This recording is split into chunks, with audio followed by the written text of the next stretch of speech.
no Jedi.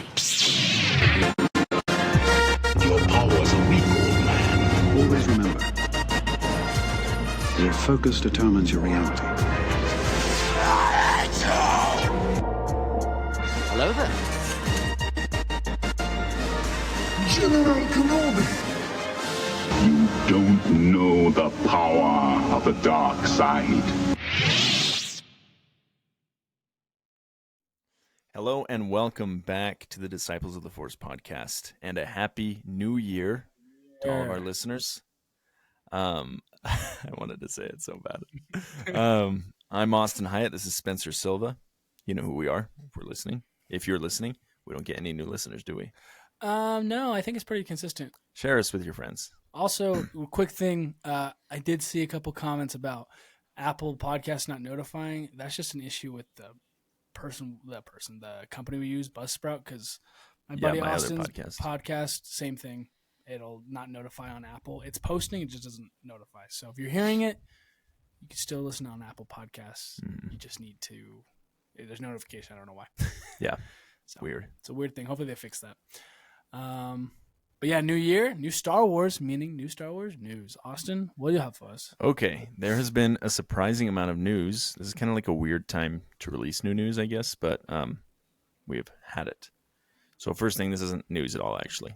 At the Golden Globes, Mark Hamill met Natalie Portman for the first time. Which is crazy. Isn't that crazy? I texted Austin. I said, there's no way. I would have thought they would have met at a premiere, but no. Yeah, no. It's crazy. Insane. So he met his mother. So which long. Is cool. Like, think of how long Star Wars, like Natalie Portman was in Star Wars, or just in Hollywood to not see each other. Yeah, just barely is insane. Yeah, and I think he was only there. He was there for Fall of the House of Usher. Must have been a new Netflix show. Oh. And then she was there for May-December. So maybe it's just happened every year where they just had alternating projects or something like that. Because, like you said, they've been in Hollywood together for forever. So yeah, interesting. It's just weird. Okay. I'll say the newer stuff first, and then we'll jump back to what we're going to talk about. Anyway. Oh, yeah. Okay, the Mandalorian and Grogu movie in development. Jon Favreau officially set to direct. That's what it's titled as right now, The Mandalorian and Grogu. It has been clarified that that is not the Mandoverse movie that we've been expecting. So I don't know if they're just pivoting and they don't want to do a season 4 of The Mandalorian and they want to go straight into a movie. But apparently it's not the one that's going to bring Ahsoka and everything all together. Yeah. So, which is what, when you told me that, I didn't know till today that I thought it was going to be the Mandoverse movie. So yeah. Interesting that they didn't go with the 4th season. They're going to go with a movie. Yeah. So, which might be better. I mean, there was so much filler in season 3. Yeah. Maybe they're just like, we could just be, and it's a whole financial thing we've talked about ad nauseum on this podcast, but like, Disney Plus just doesn't bring in enough subscribers, except I'm a new subscriber as of today. I got on my mom's, who I've been on. She just hadn't updated her payment card. And I was like, it's kind of a pain to just ask her to update her payment card again. So I just got Disney Plus for the first time today. I did the ads version because I was like, she'll update it in like a week or two. I just don't want to be the person reminding her. Yeah, I don't blame her. Well, I just got screwed on Netflix. Oh, really? Finally kicked me off, and I was like looking at it, and we talked about this, that they want you to do the ads. Yeah. And Ellie and I were sitting in, I'm like, how bad do we want to watch this movie? And luckily my iPad is still connected, so instead of paying the money, we just watched the Killer movie. Oh, nice. David Fincher on my iPad. You didn't cast it or anything? It wouldn't let us. Oh, it's crazy how good they block it. I was like, I can work around this. Try casting it, and it's like, you need the app. HDMI? I don't no, that was the thing. I didn't have, it's on my, so Ellie and I switched iPads. So I no longer have USB-C. I only have Lightning. Oh, okay. So I don't have a Lightning to HDMI. That was a problem. Because she, on her iPad, she's not logged into Netflix. That sucks. Yeah, so it was a whole thing. Dude, that's why... Oh, wait, that wouldn't solve it at all. Never mind. Yeah. But I've genuinely considered, because I watch a lot of movies, and it's like every other day I'm paying $4 for a movie anyway. I'm like, should I just cut all my streaming and just buy all my movies? Good. Anyway. If you don't have what you need. Yeah. But you'd miss out on series and stuff like this. That's true. But even like The Sopranos and Game of Thrones, you can buy. Really? You know? I guess you could, yeah. It's just like Disney stuff you couldn't. Anyway, sorry. We always get sidetracked. The reason I think they're going for a movie is either because they don't have a solid enough story for 4 and they don't want to invest the time and money into it, which would make a lot of sense, and I don't blame them. I think that's a good call. I think it's a pretty good call to pivot to a movie right now. Yeah. I don't know. I agree. No, After season 3, I was like, where can they go with this? This is stupid. Like, they could have told this in 3 episodes, Or alternatively, it's because they're like, we need some box office money that we're not getting from our subscribers. Yeah. So, and I think it's just it's like a perfect whirlwind of just they need the money, and they know they're not going to be able to push out a whole next season. So I think it's a great move. And it's clearly their biggest Star Wars property right now. Yeah, absolutely. And it's far less risky to make something out of this than it is to make a new trilogy. Yeah. Or like to move up their Rey movie or their first Jedi movie. Mm-hmm. Like, this is just the easiest call. Yeah. And it makes sense, Absolutely, so. Yeah. Especially because it's like, I think, and it could, in hopes if people go, or people who want to go watch it, they're like, oh, I need to go watch the other seasons. Exactly. And so maybe they'll go subscribe to get it, and they'll get the people on the lower version who are only going to use it for a little bit, get the ads. I think it's a good move. It's a good marketing move, and I think it's also a good move for The Mandalorian to go that way. So yeah, those dirty rat executives at Disney, they know what they're doing, I guess, sometimes. Okay, and then the second bit of news here, the story continues. Ahsoka 2 season 2 officially confirmed. Which up to this point it hadn't been, which is crazy. Yeah, it was up in the air. Of course, there was probably some insider information where Dave Filoni and Jon Favreau were like, we can end it on a cliffhanger and they're going to renew for season 2. Right. But it's crazy. I feel like, I don't have the numbers, of course, but I feel like when they threw Hayden Christensen in, it probably got a huge watch and people started jumping to see what it was all about, which is awesome. People who watched the Clone Wars definitely who were like diehards were going to watch it. Yeah. Season 2 should be good. We'll see what happens with Balin. Yeah. So it'll be interesting. That being said, don't hold your breath because I think there was a 3-year or 2.5, almost 3-year gap between season 2 and season 3 of The Mandalorian. Season 2 ended in 2020, right? Oh yeah, but was that because of COVID though? Yeah, that's a great point. But that's still a whole year. Cut off a year, you're still looking at 2 years. We'll see. Yeah, still. I don't know. So, here's the thing: if they take time, then that's great. I'll wait 7 years for an amazing series if it's taken its time and properly made and thoroughly scripted. So right. I don't know, man. What else you got? We shall see. Then this is the big kicker that all of our incel fans will probably just love. Just kidding. I don't think we have incel fans. Unless Jaren still listens. Just kidding. That's rude. Okay. Star Wars Episode X is what they're calling it. I don't know if that's 10 for the one after 9 or if that's like we're not titling it yet because I don't think it's a direct sequel. Yeah. It's just whatever. Anyway. Star Wars Episode 10, we'll say. Director claims her agenda in filmmaking is to make men uncomfortable. So this is Charmin Obaid-Chinoy. So she directed Miss Marvel, and she's going to direct the new Rey movie, which looks like it's got a tentative title of Star Wars New Jedi Order. I can read the whole quote real quick before we get into it. Go ahead. Let's hear it. She said, I like to make men uncomfortable. I enjoy making men uncomfortable. It is important to be able to look into the eyes of a man and say, I am here and recognize that. Wait, hold on. Sorry. I think this caption is... Are you trying to do an accent? No, I'm not. I'm just kidding. Either I can't read or my mic's getting in the way. Or this caption's poorly written. I'm here and recognize that Okay. I'm here and recognize that I'm working to bring something that makes you uncomfortable, and it should make you uncomfortable because you need to change your attitude. This is funny. And it's only when you're uncomfortable, when you're shifty, when you have to have difficult conversations that you will perhaps look at yourself in the mirror and not like the reflection and then say, maybe there is something wrong with the way I think. I've never heard the whole quote. Neither did I. Actually, I was like, why are these bitches like complaining about this? Who cares? Right. That's pretty forward. Yeah, it's hard because you got to be. Here's the thing: she's the first female director of Star Wars, which is awesome, groundbreaking. That's great to hear. Forrest, our buddy Forrest, had messaged us asking, "What are your thoughts on this?" And my thought was, I think if your whole goal, if your whole purpose of making a Star Wars movie is to make men uncomfortable, it probably isn't going to be widely accepted. It's probably going to be hated, which is fine if that's what you want to do, but if that's your whole goal. To me, it's interesting because it's like we're at a point where we just haven't had a good Star Wars movie, so we want a Star Wars movie. Make us uncomfortable, sure, but I don't know. It's like one of those things is like, are your goal to make an amazing Star Wars movie or just to make a point in a statement? Which is fine if you want to make a statement, but Star Wars franchises we're pretty brutal, so it's a bold decision to do it with this movie. Yeah, it's weird that obviously there's the whole like stupid go woke, go broke, whatever that people have been saying about Disney. Go broke, Disney. Been saying it about Disney for years, and maybe it's catching up to them because they are hurting for money, I've heard. But I'm very woke, right? Right. I respect my wife. I know Spencer doesn't, but my wife or your wife? Neither. Yes. What's up? Okay.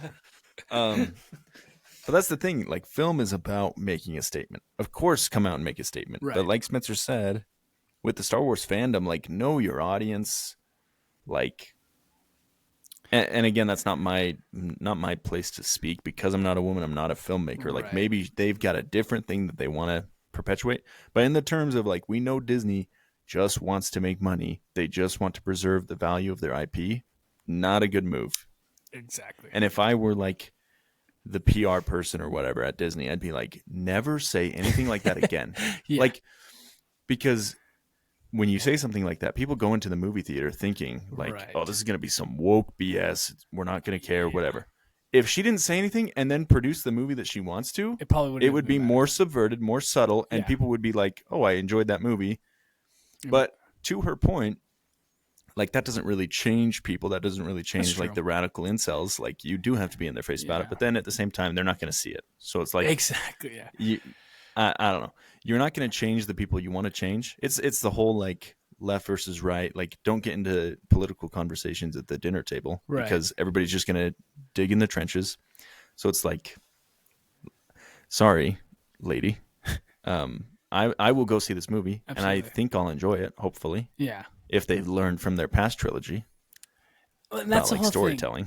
And that's the whole thing that I'm nervous about. Is like, to me, it's looking like at a point where they didn't listen to any of the Star Wars fans, like, of why the sequels weren't good. Yeah, and so it's like, and I'm with you, Austin. You're like, you make a point, make your statement. With you, 100%. It's just a very interesting choice to try to do it with a Star Wars movie. Yeah, but I mean, I don't know. Especially, and I think it's also an interesting thing that they kept her on after Ms. Marvel. Because did it do that good? Well, that's the show. That's the TV show, right? Yeah. Yeah, The Marvels is the movie. I know The Marvels didn't do well. I'm not sure about Ms. Marvel.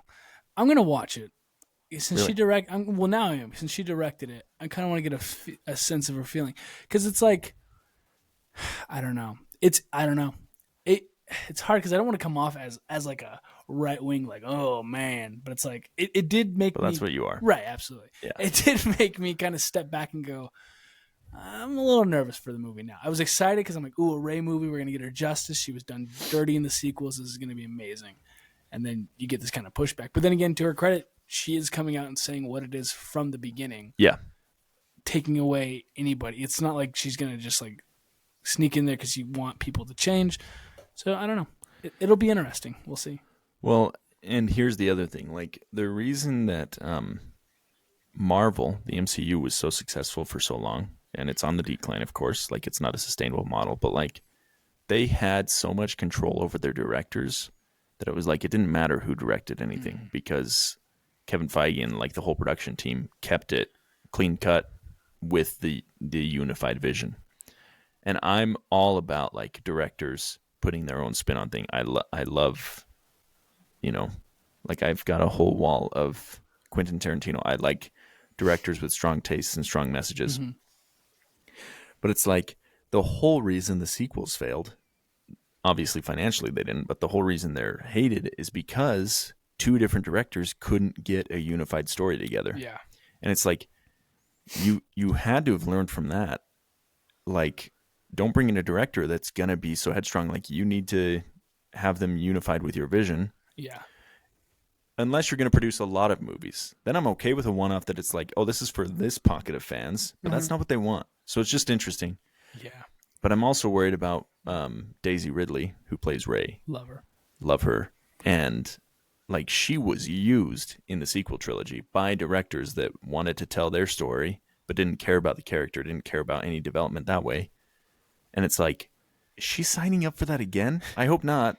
Yeah. But and I mean, maybe that's the thing, is when she read the script, she's like, "Oh, this is it. This will be amazing." Yeah. And it might just be one of those things where it's blown out of proportion, and all she's doing is just trying to make a strong, independent female character done right. Yeah, maybe that's all she's doing. I would think so. One last worry here, and then we're gonna be done with it. Daisy Ridley, she could be coming back into the role and being like, "Okay, this works for me. I stand by this, and I'm willing to do it," and that could be a good sign. But she's also had a bad run of movies lately. Mm-hmm. Like, she's just not in anything good. Yeah. So it's like, is she just trying to get the work? Which, props to her. Get your bag, Daisy. Especially on a Star Wars. Yeah. Cop big bag. But just because she's like taking it after what she experienced with the sequels doesn't mean we should be like, oh, okay, she's learned and she's giving the go ahead. Could be. Could be just as get bad. The money. I don't know. Yeah, I don't know. It'll be here's the thing. I'm kind of excited now because now it's like this whole controversy going in. I know.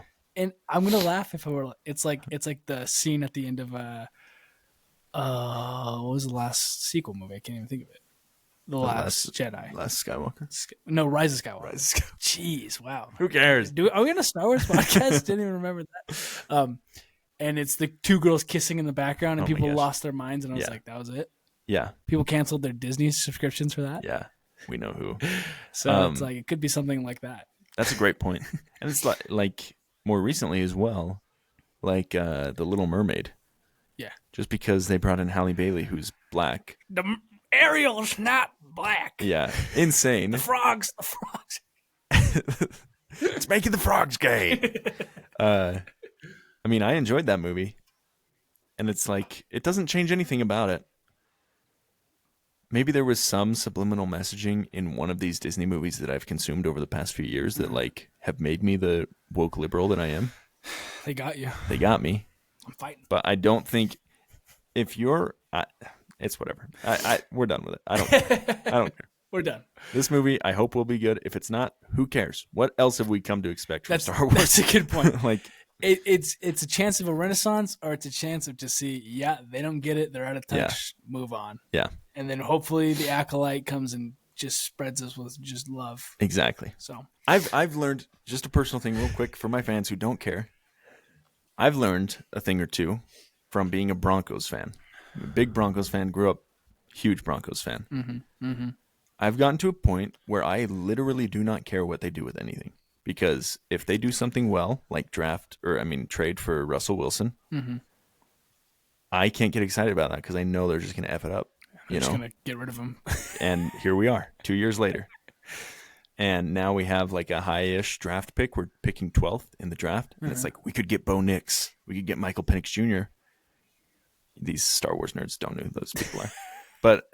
And it's like, I don't care if they get them. I kind of hope they don't get them. Yeah. Because doesn't matter. We're just going to suck again. Yeah. So that's how I feel about Star Wars. It's like, I don't care what they put out. I'm not going to get excited about it. And it's so funny because I do care, and we're doing a podcast about it. Whole podcast. I'm going to get excited about it, but in the end, it's like, you can't control it. It might suck. Whatever. Yeah. So that's our opinion. I don't know. Beat that horse to death. My goodness. But we'll see. I don't know. But did you hear that Santa came late this year? Uh-oh. Yeah. No, he didn't. He stopped by my house. Come on. Yeah. I feel bad. I didn't get you a gift. Okay, time out. This is from Temu, so don't get your hopes up. I don't even know if it has the picture of what this is. I bought me the same exact thing. Okay. So I'm really hoping it's on there. Oh my gosh. It's Legos. It's Knockoff. Lego. Knockoff Lego. Come on, show me the... Yes. Okay. Do you know what it is? Oh, let's see. It doesn't have a picture. Oh, it does. It doesn't have a picture? No. It is Obi-Wan's lightsaber, knockoff Legos. Oh, dude, that's badass. Yeah, Thank you, man. Thought it'd be a nice little thing to get you. Thank you. Merry happy birthday. Thank you. So. Okay, I owe you something. No. I'm going to get you a little slobby. Yeah. So we'll build these and show them. I'll probably put mine on my desk here. I thought it had. I'm pretty sure it has a holder for it. I thought it did. Okay. I think I'll do that as well. I need to get a lock for this door. Yeah. On Christmas, dude? Did I tell you this? I swear I told you. I didn't. Maybe not. On Christmas, we're taking pictures out there in the living room.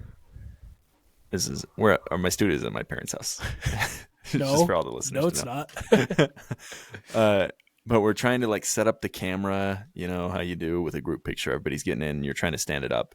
And I was like, whoa, what am I thinking? I can go grab one of my tripods. So I grab my tripod, take it out there, set it up. Perfect. Right. And then my little niece, who's like 4, I think. She's like, oh, we need it for something else. And she runs and just grabs one of these tripods and runs out. And I was like, never do that again. Never go in here again. Do you hear me? So I need to get a lock for this door if I'm going to start. I mean, I'm worried about our posters. I was worried tonight that we'd walk in and like everything would be torn off the walls. Yeah. Like I was worried about that. So I'm going to get a lock. Here's the thing. I don't blame you. Look, are we rich? No. But it's pretty expensive equipment and posters, and we got soundboard. We got a huge light bar. Put a lot of work. This is our hobby. This is what we like to do. It's fun. I would be very nervous too if one of my nephews ran it. I'm like, no, I love you. I don't want you to ruin my shiz. Yeah. Saved it. Keeping the G rating. What's up? Yeah. Secondly, shout out to my cute friend Jaron who doesn't listen. He got me this for my birthday. It's wait a minute. Where's my zoom in? If you're watching, if you're not watching, sorry, because I always do this. It's Darth Vader, but the Lego Darth Vader that's like Megatron. That's badass. It's actually really fun to build. I love building Legos. I thought I just like Star Wars Legos. I realized I do love Legos. I just love building them. I'm a nerd. Anyway, that's it with that. Let's get back to the stuff. So my turn. Everyone listen to me. Thank you.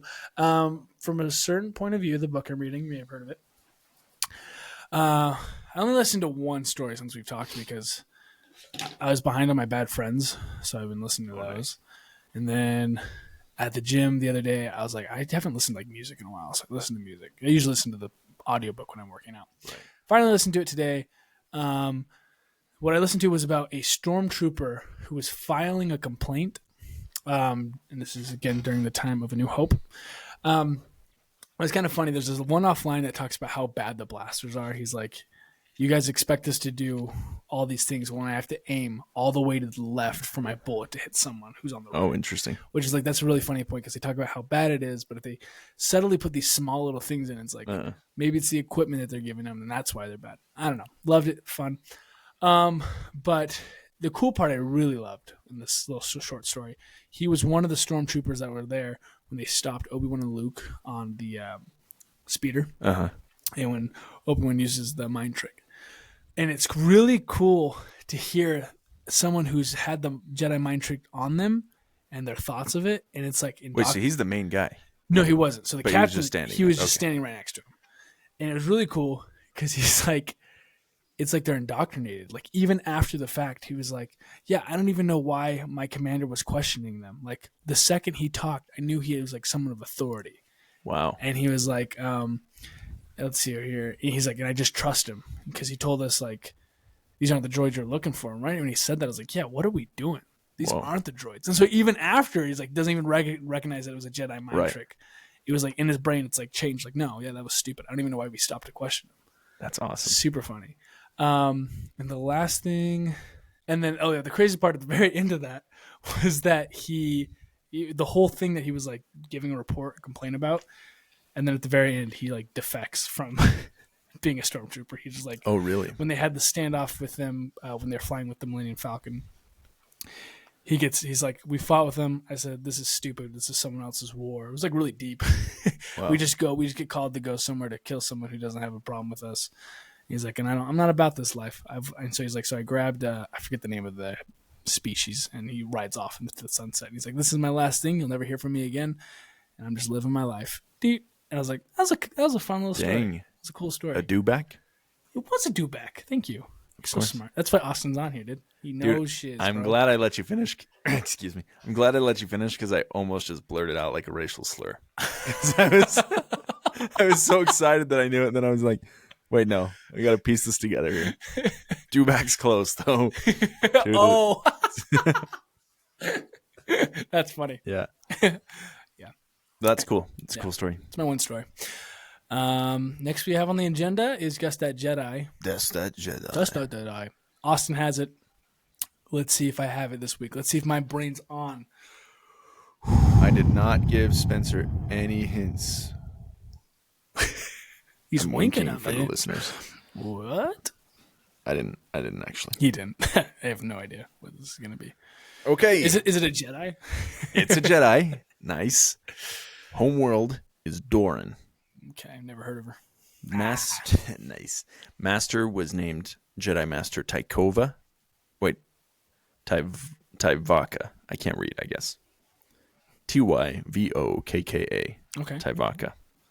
What the hell are you looking up there? I'm looking at the planet. I'm just curious. Okay. Well, it's gonna say Homeworld of Jedi Master. It doesn't say anything. It doesn't say. Okay. Species Keldor. You got it now?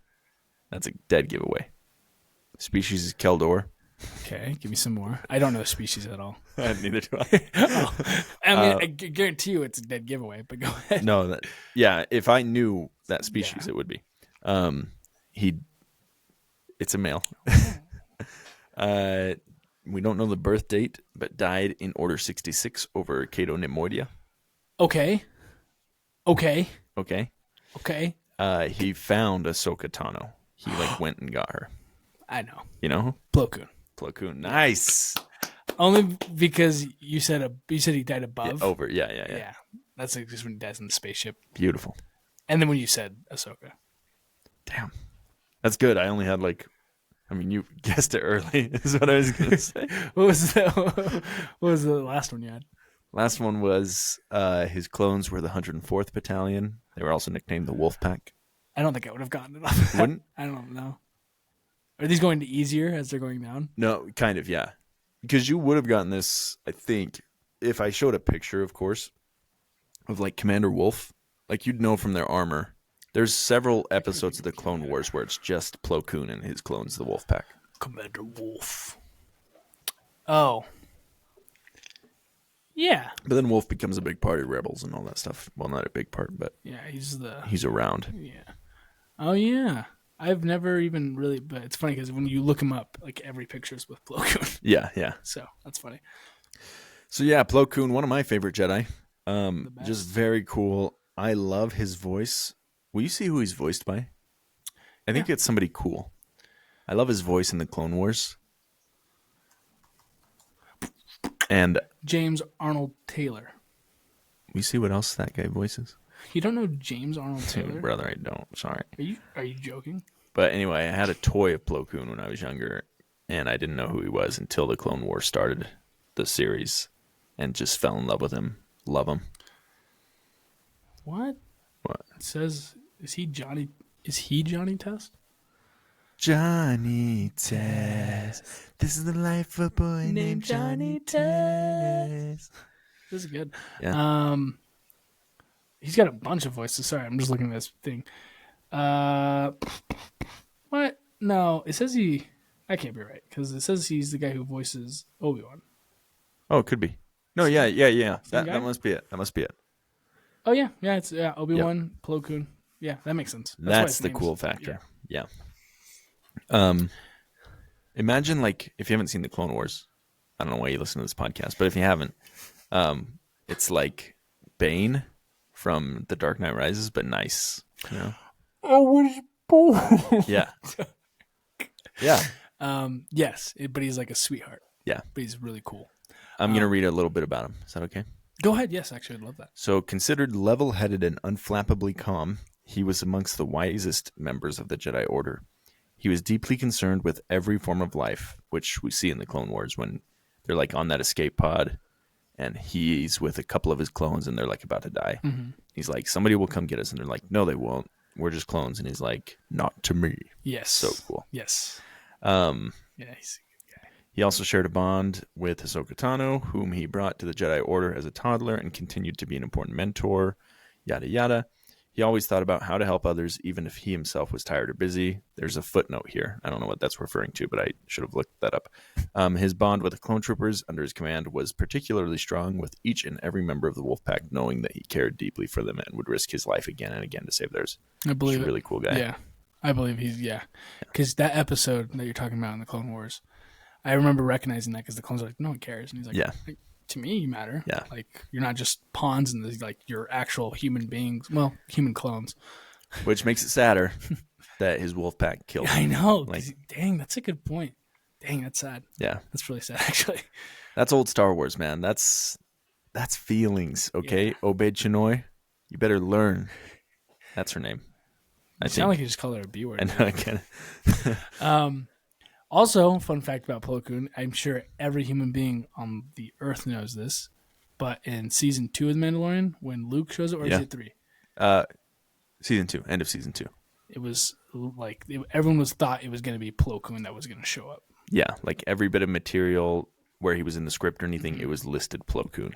So even people when it released were like, "Oh, yeah, it's Luke," which is so awesome, so cool. But it made sense because Dave Filoni loves Plo Koon. Yeah.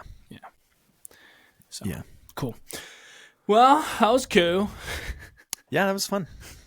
Also, real quick, did you see that fan edit of the Mustafar duel as Clone Wars style?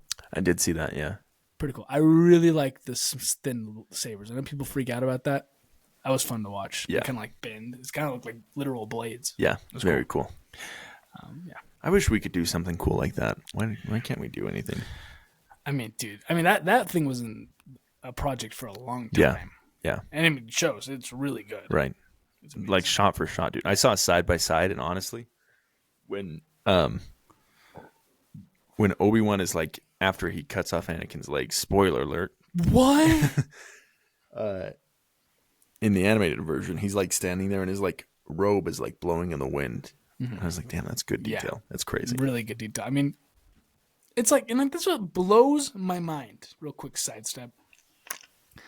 Is there are fans who are dedicated, who love it so much, they'll take years and time to not even, I mean, maybe his thing gets copyrighted or whatever, and he won't even make a dime. Probably going to happen. Definitely. Yeah. He couldn't have released it. Still goes through all that work. Kai Patterson does all that work to make a better Obi-Wan. Joker, whatever his name is. Pixel Joker 95. Doesn't come out working all this time to make a better Obi-Wan. So it's like, when fans love something so much, they put all this work in, and then you just get dog bleep movies. It's just really frustrating because it's like there's people out there who could do it, and maybe they're not amazing, but it shows that there's people who care enough that have some talent that could change the whole way Star Wars is going. Like my boy Dave. Also, Star Wars Theory. I know he's a cringe bot, and a lot of people don't like him. I'm one of those people. I don't like watch his stuff. Uh-huh. But he's invested like hundreds of thousands of dollars, maybe. That's what he said. Tens of thousands, I think, is what he said. Let's see. Let me backtrack that. Anyway. Tens of thousands. He said something like this last week because I saw a video of it. Let me pull that up. Star Wars Theory fan base alive. Let's see if that comes up. What? Are you making up words again? He said something about like, oh, here we go. It's right there. Gosh, the internet is so crazy. He tweeted this on January 7th. This is new information. I thought it might be old. He said, so many people keep saying Star Wars is dead. No, it's not. Not while I'm still here. Not while I exist. You may see my videos or fan fictions and scoff, but you cannot deny that there is no one in the community spending hundreds and hundreds of thousands of dollars making Vader Episode 2 and 3. You've seen the Vaders. Right? Have I? Like that video where Vader like wakes up, goes down to Naboo, and like all of his clones start getting picked off one by one, and it ends up being Mace Windu. Dude, Star Wars Theory did that. I thought that was in a game. No, that's a fan fiction ground up video. Wow. Isn't that crazy? So that's Star Wars Theory. Do you know him? He's like a leukemia survivor. He's bald. He's kind of ugly. Pretty cringe. Sorry, Star Wars Theory, you are. But I'm praising you. Whatever. Anyway. Oh, it's fun to call him ugly. He's like a cancer survivor and he's ugly. Gone through the hardest thing in the world. Anyway. But you should watch more of his stuff. Anyway, yeah. Like to your point, he's put in apparently hundreds of thousands of dollars, which maybe because that stuff looks great, into this stuff.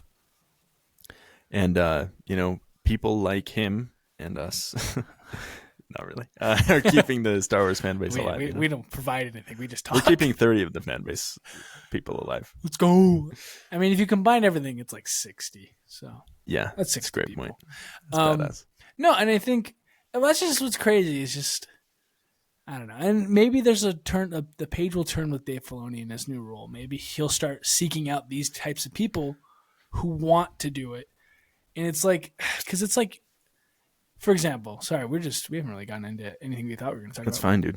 But like you take Star Wars, take George Lucas, Daddy Lucas, and if he was just hired on as a director and didn't create Star Wars, it would suck. Mm-hmm. But because it was his baby, he had passion. He put all of his time. It wasn't just the paycheck. He wanted to get this to go. It became what it is. And so it's like I don't think people should work and not get paid, of course. But it's like I think if you found people who are like diehards and you pay them, they're going to still put in extra work. Knowing some of these people, they've already been doing work and they're going to like be perfectionists because they want it to look good. And they'll take, oh, well, maybe I'm not getting paid for this, but I want it to look good. And like I see myself do that with things. If I'm passionate about something, like at my work, and I'm like, technically I should stop, my shift's over, but if I'm like, no, I want to get this done, I'll put in the extra effort. Right. I don't know. And I still think they should get paid money, of course. I'm just saying that you have more types of people who are going to put in a lot more work than someone who's just getting a paycheck, I guess. Absolutely. Is what I'm trying to say. It's a great point. I was reading an article. It was not a TikTok. It wasn't a tiki? I read it. I think it was Variety's piece on Martin Scorsese. An interview with him. A very brief article. You should read it. If I find it, I'll send it to you. I can't read. But anyway, he talks about his four most recent movies: The Wolf of Wall Street, Silence, The Irishman, and Killers of the Flower Moon. Thank you. Which, to me, all of those are 5-star movies except for The Wolf of Wall Street. Because that's a 10-star movie. Sure. And he talks about like these aren't studio movies. Like I funded these. I had to pay for these or find people to pay for them because they're not box office like successes. This isn't what mainstream Hollywood is going to pay for. So like to his point, you need to find people that are like that. That like I have this very important story to tell, and Star Wars has the money. Like combine those people, and of course it's like a flash in the pan, diamond in the rough. You can't find people like that, but it's just interesting. And maybe Obed Shinoy is her last name. Maybe she is that. Yeah, she could be. And obviously the way that she speaks with such passion is a good sign. Yeah, she's passionate. But yeah, we'll just see. Yeah, I mean, like Dave, just give Austin and me, just give it a shot. Give me Tales of the Jedi. Let me write something. Dude, that's a great. Spencer wrote a script. I did write a script before. Yeah. So you heard that right, fans. Spread the word. Well, it's like, and that's the thing is like, it's just like one of those things where it's like, is my writing skill good? No. Is my dialogue good? No. But my story has passion that it's like, I want to show something. And so if I brought that to the table, you give me around a room of writers, they could patch up, okay, let's say this would flow better, it would be so blocky and robot-y. Kind of like George Lucas's dialogue. Yeah, I was going to say, George Lucas has said this. Am I a good writer? No. Am I a good dialogue writer? No. No. Do I know stories? Yes. That's me. I'm George. No, but like, that's the thing is like, if you brought in these people to give you a story, I bet there's so many people who have amazing ideas for Star Wars films. They'll never come to light because they're not in the right circle. Yeah. But if you brought someone who had passion and then fill them in a room with writers and people who can direct and actually do shots and be like, no, you don't want to do this because you want to show emotion like that. Like you'd get an amazing, better than any sequel that came out. Absolutely. Great point.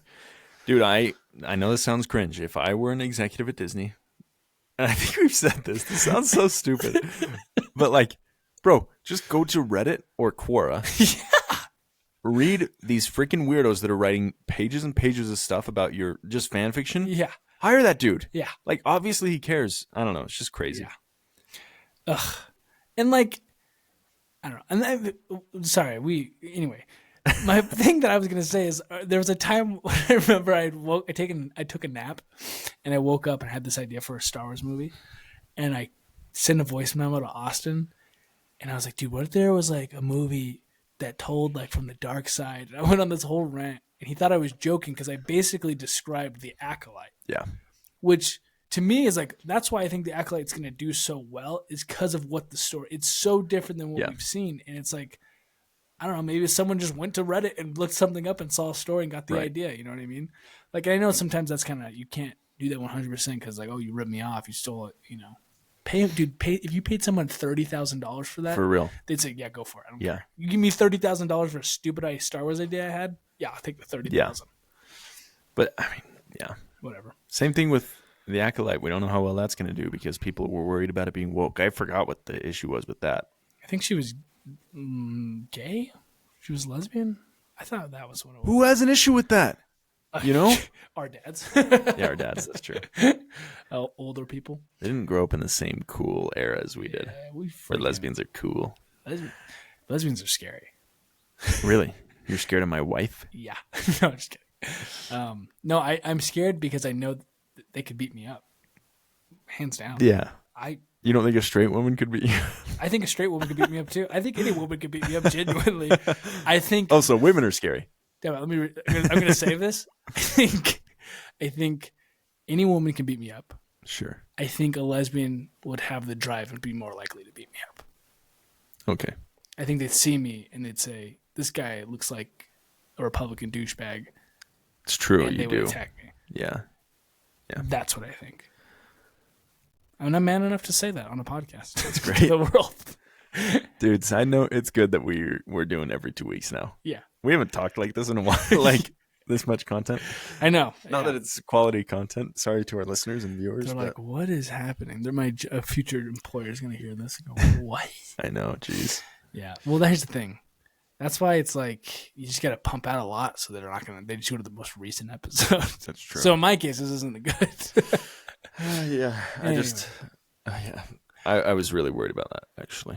About what you say on podcasts? Oh, yeah. I don't think on this one. I think you've said more weird things. I said weird things on the other one. But, yeah. I just got a really prestigious interview. Yeah. You got it, though, so it doesn't matter. That's true. They can't kick me out. There's no way. Right? They can't fire an unpaid intern. Yeah. I just don't, Anyway. All right. Well, we'll just quickly go through our Andor notes. If you're watching, we're going to do 2 episodes, so we'll stop you after we talk about the first one. Yeah. Not quick, dude. I took notes this time. I swear. I did quick notes. Okay, I did quick notes too. What? Oh, my first note was I just love how you get to see how the Empire works, like the back end of it all. I mean, I've said that 1,000 times about this, but it's just so cool that you get to see what they're doing, what they're thinking, how evil they really are. I don't know, it's cool. It is very cool. Like here, presumably at their prison, they're building Death Star parts, you know? Like it's cool to see these little behind the scenes parts of like how all of this came to be. Right. And it's all through slave labor, prison labor. Yeah. I love the filmmaking in the beginning of this episode, like how choppy and quick everything is. Because it's like Andor's getting kidnapped and thrown into this situation, has no idea what anything's about. And within like 5 minutes, he's in the prison with Kino Loy, knows exactly what he's supposed to be doing. Yeah. Like it's that fast. Right. And the whole time he's getting like quick, like very thorough explanations. And it's just a really cool, I think they call it an audience avatar, when like the character becomes part of, like they're used as a tool for the audience to learn about the context. And it works very well here. Because, like, it's not expository or anything. It's just direct telling this prisoner what's going on. And the audience comes along for the ride because they're like, oh, now I know everything that's going on. I'm up to speed. And it's all done quick, like breakneck speed. So you feel like Cassian, like, oh, my gosh, we were just on this, like, nice beach, whatever, last episode. And now we're getting thrown into this, like, stark white, all these weird-looking dudes. I'm in prison for the rest of my life, you know? Yeah. Very well done. Crazy contrast. Yeah. I agree. It's the pacing's very good in the beginning. Yeah. I also like that Cyril, when he's talking to, I forget the ISB's agent's, the woman's name, I don't remember. Dedra. And she's like, did you read what you signed? He's like, no, they just told me to sign it. Like, I had no choice. I'm like, it's crazy to me because it's like, that's a thing. I mean, like, all the time people would be coerced into just sign it. Like, right. If you've ever seen When They See Us, that's super sad, depressing. It's about the kids who were convicted of the rape that happened in the New York 5 or Central Park 5. Super sad. Yeah. It's like, but that's what's interesting about Star Wars is like they take that and they put that in. Like this guy who did his job perfectly right, did everything he was supposed to. Not perfectly. I mean, he jumped some hoops, but he was so dedicated on getting it that in the end it didn't matter. He still was just like everyone else. Like, no, just sign this. You got to sign this. I don't care. I thought it was interesting. Yeah. One thing I did was, unless you have it on top of your head. No, go ahead. I just find the irony of the Empire is so connected yet disconnected that they're looking for a person they already have. Yeah. Like the ISB is like, we're going to find, like, she's like, Dedra's like, we're going to get him. We're going to put all these resources. We're going to find him. It's like, if they were so good, they would just do a face search and see, oh, we took someone to prison who looks just like this. We have him. But they're so just like not like their departments don't work together. Yeah. It's so just sparsed out that it's so disconnected. Yeah, we've talked about it a lot, but like narratively, the Empire is run on fear and competition. Yeah. So like it makes sense that none of those cooperate. And in this episode too, Dedra is in a meeting, or maybe it's in the next episode, I can't remember. She's in an ISB meeting, and she's like, one of these Star Path units and all of these other stuff were stolen from Searguard or whatever the place is called. Mm-hmm. But that happened a month ago, and they were too afraid to report it and thought they could cover it up. Mm-hmm. And it's like, that's just how the whole Empire runs, is like, you're afraid to disobey your commanding officers. You're afraid to let the truth out at all. So then this kind of stuff can thrive in that environment. Oh, so. Yeah. That's just a great point to how people are so fearful even within it. They don't report it, which hurts them in the long run. Yeah. I don't know what you have next. I just have Andy Serkis on mine, so I don't know. Yeah. I do want to say one thing. Dude, my freaking screen keeps giving thumbs up. I don't know what it's seeing as a downward thumb. But anyway. Just interesting. You don't often see this. Again, this prison thing is like an homage to THX 1131, George Lucas' student film. Yeah. Never seen it, but I heard it's amazing. I haven't either. We should watch that sometime. Probably should. But it's just interesting, like the Empire in a lot of ways in George Lucas's mind is compared to the U.S., right? Absolutely. And like in the U.S., if you watch, what's that called? Meow. Yeah.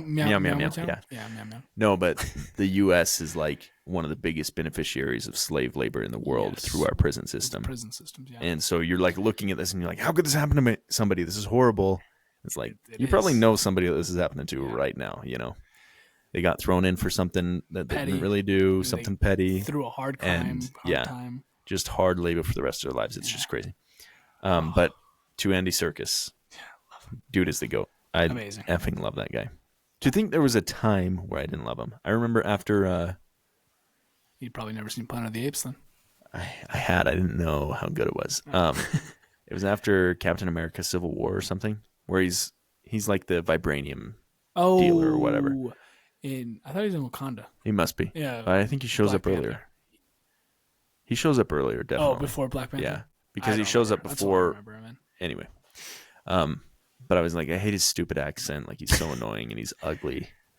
But then I fell in love with the Apes series and realized that Andy Serkis is like the king of motion capture, and he's just one of the best character actors, one of the best like physical actors that we have ever. And you see it here, even though he doesn't need to, and it's never like he's going over the top. Yeah. Like when he's screaming in somebody's face, you see like 37 different emotions on his face and in his eyes, and it's like, dude, that guy is crazy. Yeah. I just love Andy Serkis. I mean, an amazing casting for this series. Yeah. The best Star Wars casting I think there's ever been. This has one of the best casts. Yeah. Is that what you're saying? Like general? Yeah. Like Skarsgård? Skarsgård. Mon Mothma, I can't remember her actress's name. Diego Luna. Love him. Saw Gerrera. Forrest Whitaker comes in. I'm not a huge fan of that guy, but like still amazing actor. I mean, has done amazing work, I guess. I don't know. It's just killer. It's great. Yeah. Phenomenal. Yeah. Shout out to Andy Serkis. He plays literally the greatest character in all of fiction. Schmeagol. Yeah. Yeah. That's the greatest character. Let's go on. No, it's Caesar from Planet of the Apes. Go watch it. I just wanted to make you angry. Well, with that, one thing I loved, you kind of going back to what you're talking about with George's first movie. This jail is so unique, but it's so perfect for Star Wars. There's no bars. It's just ran off of a floor that just kills you, electrocutes you, which is like, I don't know, it just fits so perfect in the Star Wars universe. And it's not like a grungy. I think that's what I want. Like bars and yucky. It's like a very clean place. Yeah, very clean. They have all the food they ever want. Like it's like, but it's like no bars. I'm like, wow, but it's, I don't know, it just fits in the Star Wars universe perfectly. It does. And going back to the point of like getting writers who care to like go above and beyond or think of new things, like, I don't know, it just fits so perfectly, and it's so interesting. Like the whole time I was like, who thought of this? Like this whole prison is just ruled by an electric floorboard pretty much. Yeah. Which is really interesting. It's such a, like whoever thought of that, like, oh, that's genius. Yeah. That fits amazingly. Also with that, I love the timer that shows them like how much time they have left, just constantly there. Like it's such a good thing for like to like make people like not have any hope. Just always look at that like, oh great. Still have 4,000 days. So I thought that was really cool. And then the fact that it just one day they doubled it on everyone. Insane. Could you imagine you're looking at your thing like, oh, I got 300 days left.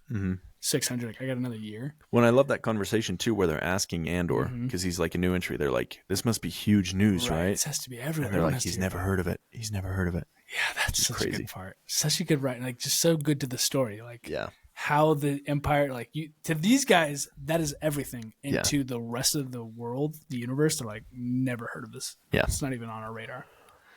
So cool. Next thing I've got is every scene with Mon Mothma when she's talking to her funder or like when she's at the parties. Just some of the coolest stuff. Like that's old school filmmaking where it's just a static camera in when she's having drinks with her husband and the funder. I can't remember his name. Yeah, I don't remember his name. Just a static camera and like just kind of quippy, like clever dialogue. Yeah. Love that, man. So good. Just killer. Also, the little worm or what do they call it? Squid, they call that. Yeah. In the drinks, it's such like a cool Star Wars thing. You know, like I think there's worm in tequila. I don't know. I don't drink, but sure, it's like take that and make it Star Warsy. Yeah. Oh, would you like a little bit? Oh, I'll take very hers cool. And drop it in the drink and makes it change the color. Cool. I love it. I also love when they're like staring out the window at the party. And they're like, "You must stare out this all the time." She's like, "No, we don't. We've been here for so long." Oh, did you meet here? And they're like, no, we were already married by then for a year. Like they got married at 15 because that's the custom in Chandrilia. Just pretty cool. Yeah. I mean, that's not cool. I don't know why I said that. It's just a cool little lore and then a little bit of backstory to why she like despises her husband and why they're so incompatible. She's basically arranged marriage. Yeah, exactly. Just stuck with him. Saul Guerrero pops up. I don't really have much to say, but it's just cool. Yes. I actually love any time two characters have an extended conversation in this show. It's bars, dude. I love that. So, like, excuse me, Dedra and Cyril, their little confrontation. Yeah. Mon Mothma and Vel. Yeah. Their little one-on-one. Saw and Luthen, that one-on-one, and Kino Loy and Diego Luna.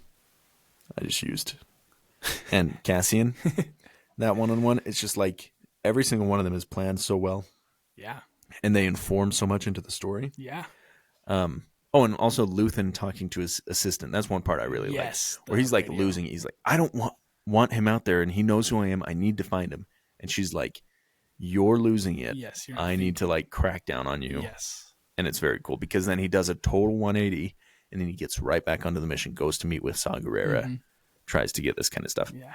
Oh, that part was really good. I forgot about that. I love when Saw is like, oh, you want me to meet with this guy? He's a separatist, neo-Republican, or neo-Republican. And then he starts listing off all these different factions, like the, what was it? Human cultists. Just really cool. I wish we had like a cool show to just explore each one of those different political factions. Not that anybody would care, because nobody cares about Star Wars politics, but I think that's really interesting. Yeah. Well, it's also, I kind of forgot with their interaction, Luthen and Saul Guerrero, when he's like,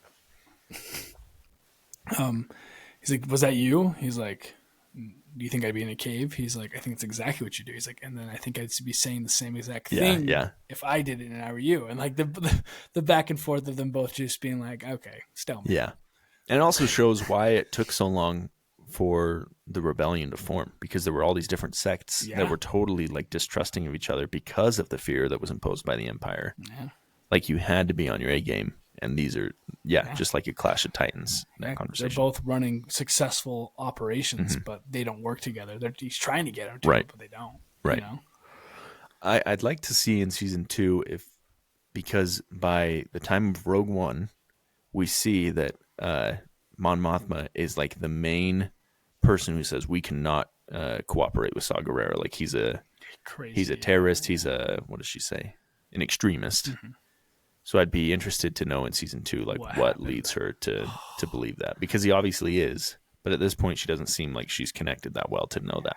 Oh, that would be awesome! Like it's a scene where they needed to get some information, and they got the information, but they were gonna like blow up a building full of people, and she's like, "Oh, we got what we needed," and he's like, "Nah," and would go through and blow it up. Like I could see that happening, and it's like she's like, "Okay, this guy's a little too far." Well, is it Rebels or the Bad Batch? I think it's Bad Batch. There's so many times somebody runs into Saw Gerrera and he's doing something crazy. He's doing some bad. It must be the Bad Batch because it seems more recent in my mind. It is because it's when they go somewhere and there's already bombs or something set. That's right. It's us and it's Saw Gerrera. That's it.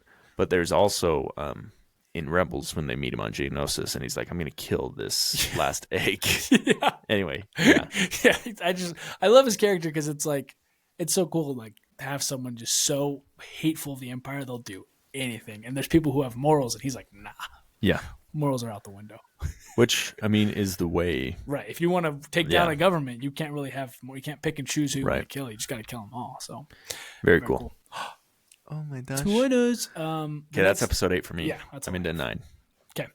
What I do want to ask you, with Bix getting interrogated, if that were you, how long would you last before you ratted me out? If I was Cassian and they were interrogating you. Well, she doesn't have a choice. It's not like the thing started and she was like, "Okay, I'll tell you." She was just locked in. Yeah, that's true. That's true. Because the way, okay. If they threatened me, I do want to talk about this. Yeah. If they threatened me, I'd say, actually, he came by here. I'd lie. I don't know if I could. It depends on how you had treated me that day. If you were late for podcasting, I'd snitch. Yeah. You're like, you know what? I don't know. Like I think about that, I'm like when she's going through all that, I'm like, no way. Here's the thing. It also depends on the person. I love you more than life. You know that. Yeah, I love you. But I know you would snitch on me, so I might snitch on you. That's a good point. You're like, would he do this for me? Absolutely honestly, Jaren, I don't think he would snitch on me. I don't know if I would snitch on him. I don't know. I mean, here's the thing. That's my character. That's what I'm. There is not a single person other than my wife. That's it. Even so, you wouldn't snitch on your wife? I would. Ever? Well, it depends on what. Like they were gonna kill her. I'd get tortured. I don't want her to die. You sure? Come back to me. You just took out that big life insurance policy. Let it be recorded. I don't know. Let's see. It's one of those things where you think about it. Like, would I genuinely? Okay, let's think about it. You're on the run from the United States government. Yeah. They're coming for you. FBI kicks down my door. They pull out all their torturing devices and say, "You're going to tell us where he is?" I'm going to lie and see what happens. I'm going to say he went to Santa Fe.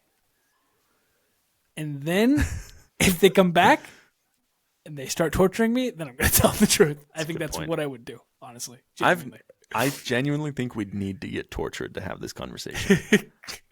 Dude, here's the fear tactics work on me. Someone lays out all those things. I am the person who's like, okay, all right, let me like Deadpool. Let me stop you right there. I'm not gonna get through one. Listen, I'm there. I'm like, that wouldn't intimidate me. I don't think. Obviously, I'm not in this situation. Yeah, but I think they'd have to start putting like bamboo under my fingernails, and then I'd be like, okay, that's enough. But it would only take one. Like, anyway, yeah. I don't know, like Narcos, Mexico, when they're like drilling him. in. It's no way. If you even got close with that guy, is insane that he didn't rat. Yeah. Michael Pena, I forget his name, and Kiki Camarena, brother. Yeah. And there's no way. That's a real dude. Like, yeah, that props really to that happened guy. to him. Props to Kiki. I would tell every secret under the sun if someone did that. That's my computer. That's your fan? Yeah, thanks for pointing out. It's awesome. Damn, that's loud. Well, why don't you get an M2 chip? Because I'm a poor little baby. Wait, don't you have one for work? I had. Oh. Yeah, it's for SU. Now I got downgraded to a crappy Dell. I'm sorry, brother. That's all right. Jeez, Anyway. That is so loud, though. That is so loud. I'm just kidding. Let's kidding. Let's just end the podcast. I'm kidding. Shut up. Let's just end it. Shut up. I'm kidding. Thank you for being disciple of faith. Okay. But I love the way that scene's set up. I just love the setup of every effing scene in this show. Sorry. Yeah. But when Dedra walks in and like gives her the lowdown, first, Bix walks in, so hot. Oh my gosh, I cannot even stand it, dude. She is beautiful. She's so pretty. Gosh, it's a crime. God has favorites. If you don't believe that, literally look at Bix. God has favorites. She is one of the most perfect people on earth, I think. IRL. But literally. She walks in, she sees her friend like post-torched her, and Dedra's like, "What are you doing? Get him out of here!" Yeah, so good. Very cool. Very smart. Yeah, and then so she knows what's coming, kind of. But I love the way that Dedra goes, "This is Dr. Horst," and he like looks over his shoulder and like gives her like a cute little smile, as if he's not about to torture her. Yeah. Like that's the guy that would play like a perfect Nazi. Because then like when he's explaining the torture method and he's like, "Here's what's going to happen. It's not particularly painful, but yada, yada, yada. We've isolated it to the point where we think it's just children." And he's like so professional about his explanation. Just insane. Crazy. And then later on when he's like, "Can we hang him? I want to hang him." She's like, "Okay." Yeah. Well, that's another guy. Oh, that wasn't him? No, that's like the different captain, but they're all that same bad. Thing. They're all just crazy. Yeah. But jeez Louise. Love that. And I also, two more things about that scene. Go for it. I love that they don't show us the sound.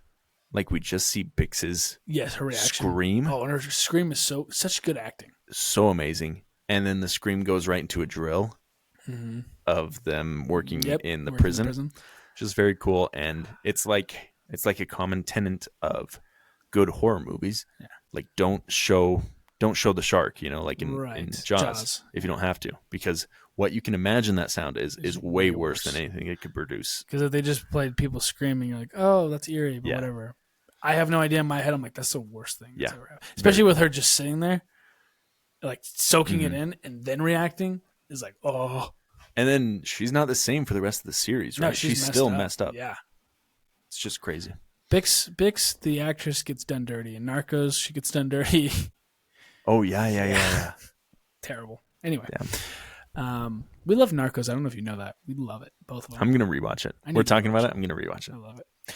You thought you were going to watch Sopranos? No. I'm telling Forrest. Don't tell Forrest. I can't. He's Amish. I can't watch it at work. There's too much nudity. You cannot watch it. And I'm busy. I'm very busy. Okay. Whatever you say, dude. 21 credits, 40 hours a week, plus an internship. I don't have time for anything, dude. I don't have time to watch movies. My favorite thing ever.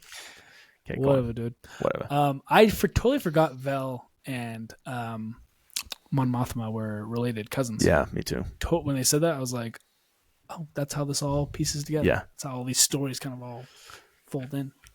I love Vel's face. Her partner. For real. What's her partner's name again? I forget her partner's name. Come on.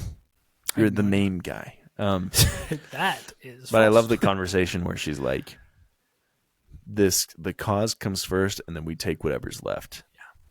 She used to remind Vel of that, and she's like, I'm not just a rich girl running from my problems, my family. Mm-hmm. And Vel's like, wow, that's low even for you.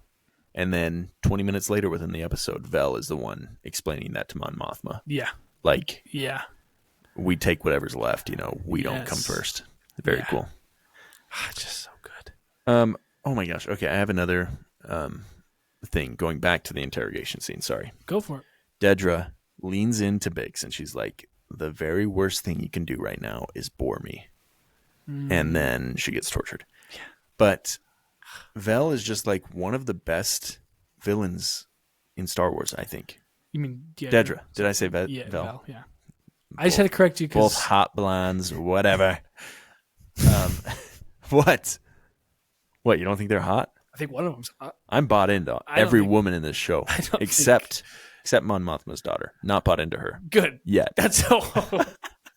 You're bought into Cyril's mom after seeing her in Brother, Poor Things? after Poor Things? We need to talk about that. I'm bought in. No. I wish those tattoos were real. If you've seen Poor Things, Cyril's annoying ass mom is actually cool in Poor Things. She is cool in Poor Things. What was I going to say? Oh, okay. I was comparing her in my mind to... why do Star Wars characters have stupid freaking names? Thank you for bleeping that. The Inquisitor in Obi-Wan. What's her name? Oh, something with a V, isn't it? I think so. Or double E. Gosh, what is her name? Let me look it up. Inquisitor. Okay, Spencer's going to look that up real quick. Dude, what? Everyone's like, oh, it's this. How do you not know? Which kills me on other podcasts when they're doing stuff like this and they can't think of something. I'm like, these guys are so stupid. I think about that all the time. Riva. That's right. Riva was so not intimidating because she kept like trying to pitch her voice down and she would like growl her lines. Where is he? The actress who does Dedra, complete opposite. It's like just direct and very well spoken. Very Nazi. And it's very, exactly. It's scary, and it should be a model for every villain. Yeah. And every female villain, because like it should be a case study where like you can be a scary woman without having to like growl and like lower your voice, you know? Right. Well, for me, if you are a member. Yeah. If you're just a woman, you're scary. Yeah. No, Okay. I agree, because she is menacing, and there's nothing about her. She's not like a tall, like, big person as people think. Oh, that's like She's scary. hot though. Yeah. She's someone who's very normal looking, nothing crazy. Yeah. But the way she is, you're like, oh, she's a psychopath. Yeah. Like, she gets what she wants. She gets what she wants. She gets it. Yeah. I give it up. All right. I had to help my wife cook, and I didn't watch the last 18 minutes, so I've only got 2 more notes. Go ahead. I only have 1 more. So. Okay. I love the conversation between Vel and Mon Mothma. Again, going back to that, when Mon Mothma's like, okay, what does he have you doing? And Vel's like, who? She's like totally committed to secrecy. Yes. Oh my gosh. Yeah. She won't even. Which just shows. What are you talking about? Yeah. Which just shows how well Luthen has those ones trained. Yeah. That like they're operating like that. Which shows the sphere of Cassian. Yeah. Because he's like, I did not get to have that. He's not under my wing. Yeah. He defected pretty quick. Yeah. And then the last one I have is just a kind of funny one, but mine is like going back. I mean, I will always. This series just does so well at showing how dark the Empire is. They literally are like, "Hey, we found this person. Okay, let's make it look like an accident. Yeah. Like, what can we do?" And they're like talking about the plan to just stage a death. Yeah. I'm like, that's insane. Like, they're so like willing to be like, yeah, I don't care. Make it look like it wasn't us. Mm-hmm. And beautiful. Love it. Yeah. Which, the LAPD does. Look it up. Google it. Google's free. People. Google's free. You can find out a lot. So is Warzone. We're looking for a 4th. We lost While our we're friend. talking about free. He's basically taken the half Amish lifestyle. Yeah. I was almost nervous. I almost said, if anyone's Amish, I'm sorry, but that's not possible. Yeah. That's a good point. Nothing wrong if you want to live that life. I'd rather live a life with no technology, honestly. Brother, me too. I was trying to do a spreadsheet today, and I kept looking at my phone. Yeah. Our brains are rotten. I had to literally just barely. I used to have a timer on my phone for TikTok. Went off when I went on vacation. I was like, oh, I have self-control. I'm not going to use it. Literally the first 3 days coming back to work, I'm like, dude, I am 4 hours I've been on my phone. So I had to go in. I'm a grown man, 25, just barely turned 25 years old.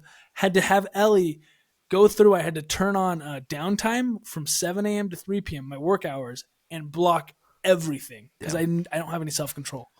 That's who we are. The passcode she has, and I don't even have it. So that's good. It's been amazing because I like actually get things done. Yeah, recommend it. Do it. It sucks though because you have to green light every app. You can't blacklist. Everything gets blacklisted. That's annoying. You have to whitelist everything. I used to do that, and this is gonna go too long. Never mind. okay, I did the screen time thing, and it was super annoying because I didn't switch off one setting, so I couldn't go to like adult websites, not like pornography, but like I went to buy a gun. I do guns. I'm sorry for my friends, and it wouldn't let me buy a gun. Like it wouldn't let me go to the websites, and I was like, I couldn't tell why. And it took me a couple days to realize it was the downtime thing. No, but exactly. How do you greenlight every website ever? No, and that's the one thing. But you have that turned off? No, on downtime you can't. Oh, that's what it was. Same thing. Yeah. I go in and I'm like, well, I can whitelist Google Chrome, but nice. But if I get like, for example, my work sent me something in my Slack, I clicked the Slack message to go look at what it was, and it opened up a separate window that didn't take me out of the app. It kept me in the app and went to the internet. Right. Like within it. Blocked. I was like, so annoying. Oh, so I had to like whitelist every single one. Anyway, here's my thing. I just want Apple to say, hey, what times do you want to set throughout the day where you want to block these apps? Not time limit, because I don't know. I don't know how long that's going to be. Because it's like the whole day of 15 minutes. That's not enough. I was like, I can trust myself at night. I don't stay up that late, but I don't want to have nothing to do. I don't know. That's a whole nother thing. It's the empire. Okay. Is the U.S. government. Yes. Whatever. Yeah, exactly. Last thing I want to say, and this isn't even that funny, but it was funny in the moment. I laughed. I chuckled. Every moment between Cyril and his mom is funny to me. But when he's like, what have you been doing looking through my things? And she's like, it's called cleaning. And he's like, you've been through my private box. I have ways of knowing. It's like, this guy's such a prick. Mother, I have ways of knowing. Ever seen the hair trick where you put a hair over the lock, and if it's not there, it means someone touched it? Yeah. Oh, man. Okay, well, that's it for me. Yeah, that's all I got. It was a long episode, but it was good. Hey, our last 15 episodes have been 30 minutes, so these people can take an hour 10. Also, especially the fact that we're skipping weeks now. Yeah, I think it's fine. I think that's fine. And this is much better. I felt much better than I feel good. I was thinking about this today. I was like, I like the every other week. Less stress on me. I'm like, not that this is stressful, but it's just like another thing in the week. I'm like, oh, it takes a couple hours each time we do it. So we love you guys. Thank you for listening. And thank you for being a disciple of the Force.